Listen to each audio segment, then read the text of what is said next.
Magandang umaga sa ating mga tagapakinig at taganood. Nandito tayo ngayon sa Metro Manila Subway Project, partikular sa Camp Aguinaldo Station sa Quezon City para sa pag-iinspeksyon ni Pangulong Ferdinand Marcos Jr. sa opisyal na paglulusad at pagsisimula ng operasyon ng tunnel boring machine o yung tinatawag na CT-130 dito sa istasyon. Kung makikita nyo ang ongoing pa ng construction dito sa subway, nasa ilalim tayo.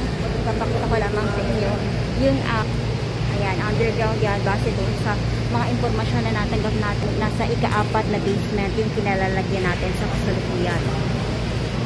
Ayan. Maya-maya pagdating ni Pangulong Ferdinand R. Marcos Jr., bababa rin dito si Pangulong Marcos. Pero bago yun, magkakaroon muna ng sandaling project briefing saan ipapaliwanag kay Pangulong Marcos yung detalye o layo na ng narating itong ating tunnel boring machine. Masasabi ko naman, napakagandang trabaho ng kanilang ginagawa.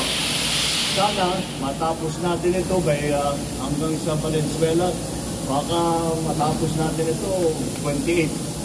Baka pwede nang inaugurate 2028. Mula dito sa Camp Aguinaldo Station, tatawid ang boring machine hanggang sa Ortigas Station.